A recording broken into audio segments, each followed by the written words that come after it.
Audio Jungle.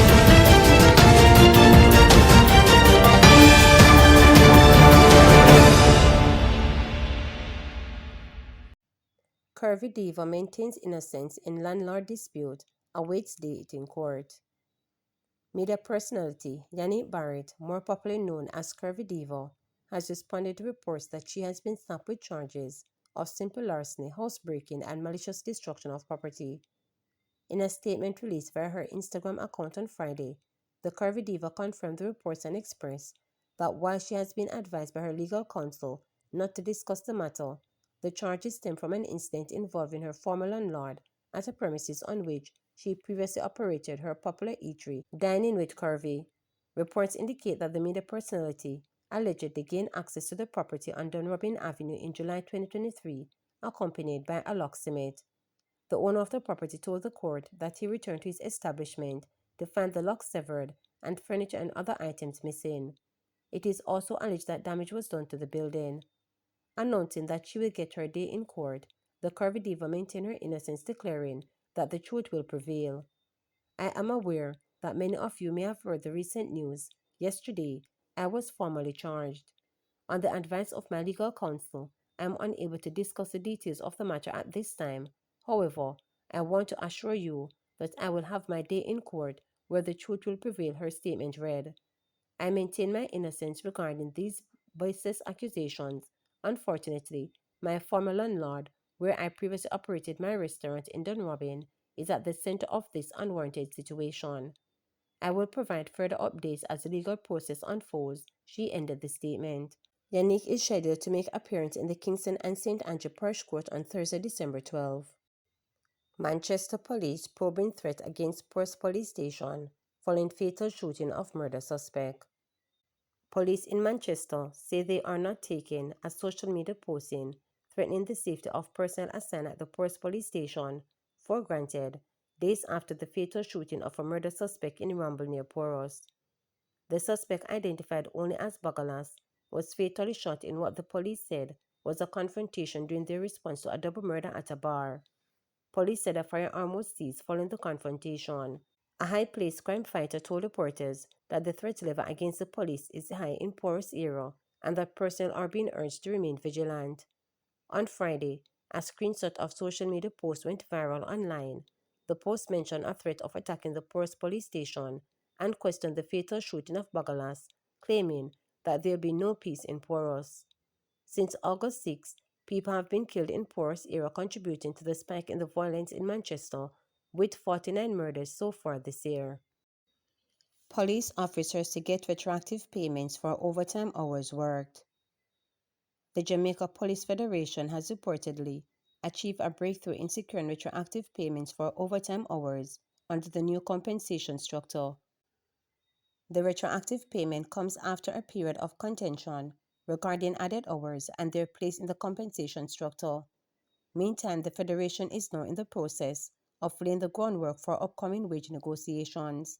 General Secretary Sergeant Lloyd Duncan gave the update recently. He also provided an update on the Federation progress and next steps while emphasizing its ongoing advocacy for fair treatment and transparency. Duncan confirmed that members can expect retroactive payments for added hours to be included in their December salaries. The assurance follows discussion last Friday with the new Minister of Finance, Favour Williams. The minister reported the promised Federation that the members will be paid added hours retroactive this month. Sergeant Duncan added that the payments will be non-tax, which was a key demand of the Federation. As it relates to the next round of wage negotiations, which will commence on April 2025, Sergeant Duncan emphasized the importance of member participation in shaping the Federation's proposal and announced plans for consultations across the island. This consultative approach is aimed at ensuring that the Federation represents the collective interests of its members effectively during talks with the government. Sergeant Duncan reiterated the Federation's commitment to advocating for fair treatment and encourage members to remain engaged and to bring their concerns to the executive team. He said with retroactive payments secured and preparations on the way for the next rate cycle, the Federation is charging a part towards financial stability and equitable treatment for Jamaican law enforcement professionals. Round 1 to Holness.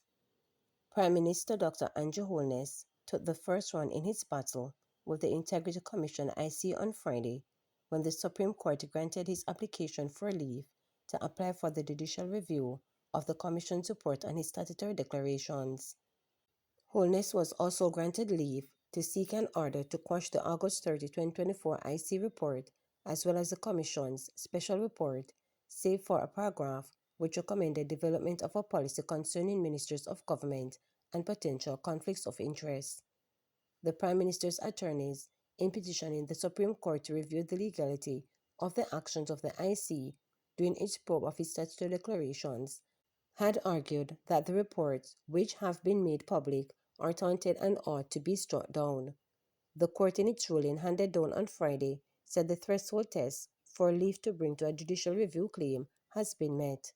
However, the court refused the Prime Minister's application for orders of mandamus to compel the IC's Director of Investigations, Kevin Stevenson, to recommend that he, Holness, be exonerated in relation to his 2021 and 2022 statutory declaration in such manner as the Commission deemed fit and in accordance with Section 54(5).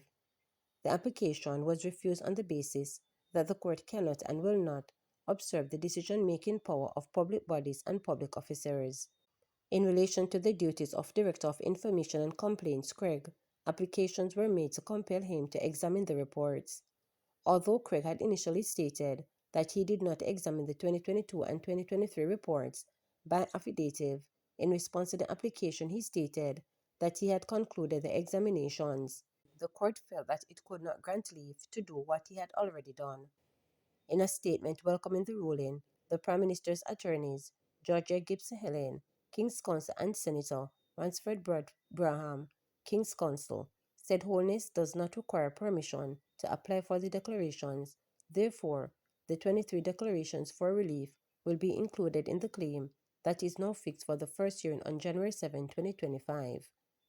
The Prime Minister is disputing claims by the IC report that he misappropriated funds from his company, Positive Jamaica Foundation.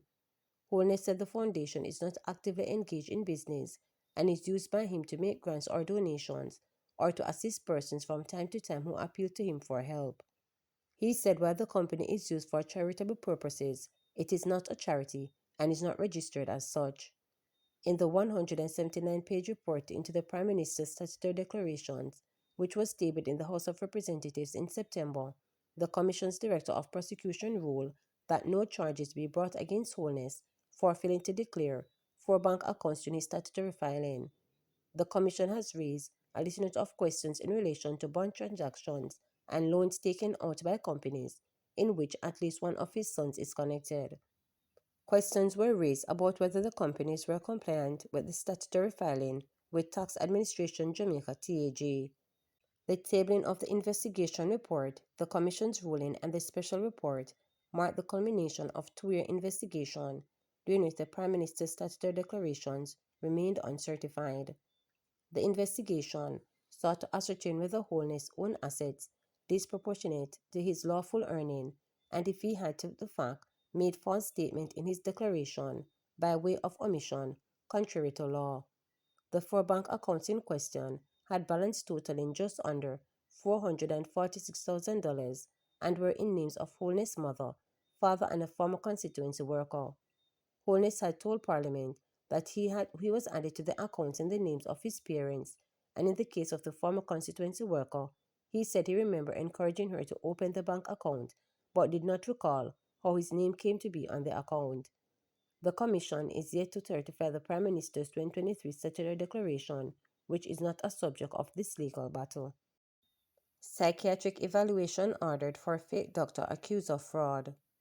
A man who is accused of posing as a medical doctor and visa agent and defrauding persons of millions of dollars was remanded for psychiatric evaluation when he appeared in the St. Catherine Parish Court on Friday.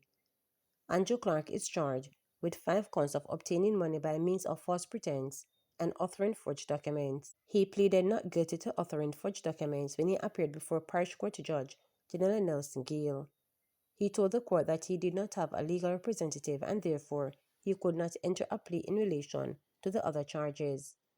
Clark told the court that he was not a medical doctor but a TikTok personality, and he was wearing scrubs and a stethoscope on the grounds of Spanish Town Hospital for that purpose. The court was told that Clark convinced the complainant that he was a medical doctor, with one complainant allegedly giving him $1.7 million for a medical test. He also reportedly collected $200,000 from complainants to secure visas for them. He was arrested and charged following an investigation by the Spanish Town Police.